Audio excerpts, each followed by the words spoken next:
Hi guys, welcome back to the channel. It's your girl Paula. Before I get started, let me use this opportunity again to say thank you for the many persons who have subscribed to the channel and who have continued to support the movement. I appreciate you all, and again, thank you. So based on the thumbnail, you know what I'll be talking about today. So without further ado, let's get started.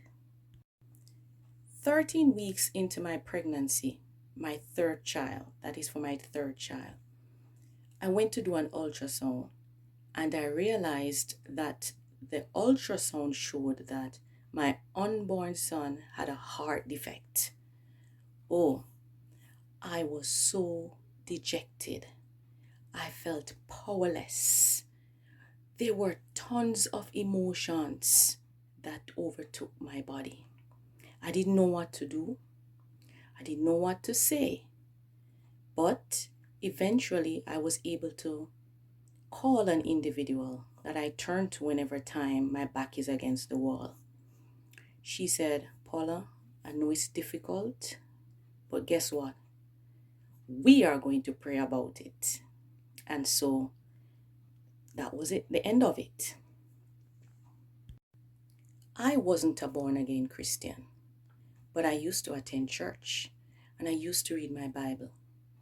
And so when this situation popped up, I was forced to recognize that I could not face this problem alone. I needed help. Doctors gonna help. Friends gonna help. Family members gonna help. I needed divine intervention. So as I tried to come to terms with what was happening, I remember I prayed a simple prayer. And that prayer was, Lord, if my child is sick, take him or fix him. Those were the 10 words that changed my life. I am telling you today that prayer changes things. 1 week after praying that prayer, I had an encounter. I was in my bedroom and I felt like there was an earthquake. Little did I realize that before God starts moving, normally there's a movement, there's a shift. And so when I felt that earthquake, I thought I would be seeing it on the news, but I didn't hear anything. I didn't see anything. And so I went back in my bed. But nonetheless, I saw this gentleman entered my room. He was fully covered in doctor's garb. He was wearing a mask. He had on this green hospital outfit. And he stretched out one of his hands to me, just one. And I panicked. And so I retrieved to the headboard of the bed. But nonetheless, he reached out one of his hands again to me. And I still did not take it.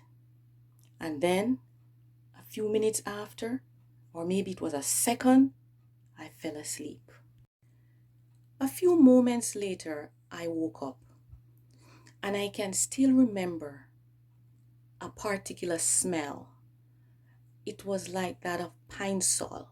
I could smell it distinctively. I could almost taste it in my throat.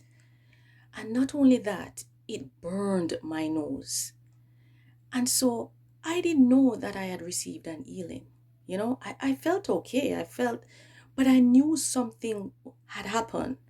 I could not explain what it was, but I knew something had taken place. A few seconds after, I just became overwhelmed. And I just started saying, thank you, Jesus. Thank you, Jesus. I was in tears. Thank you, Jesus. Thank you, Jesus.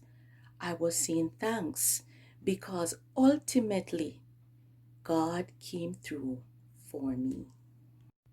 A few weeks after, I went to do a second ultrasound.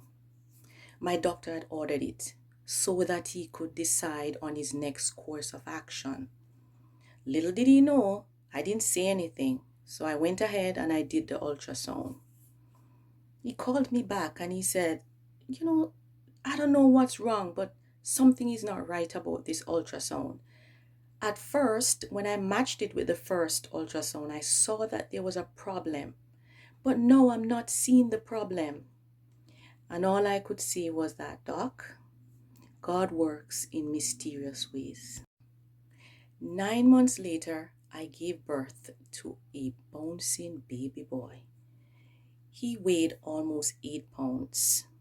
Today, he's a smart, sweet, healthy boy who is thriving.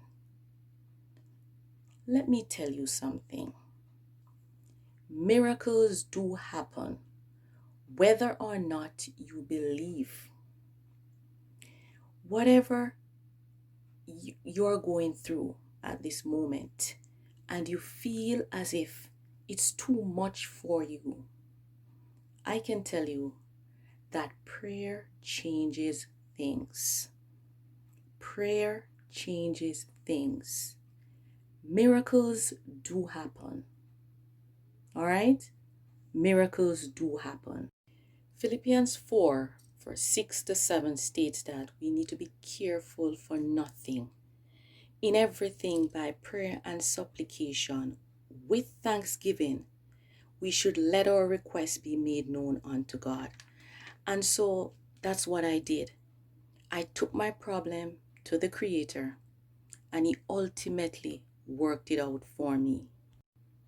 God is still in the business of working miracles.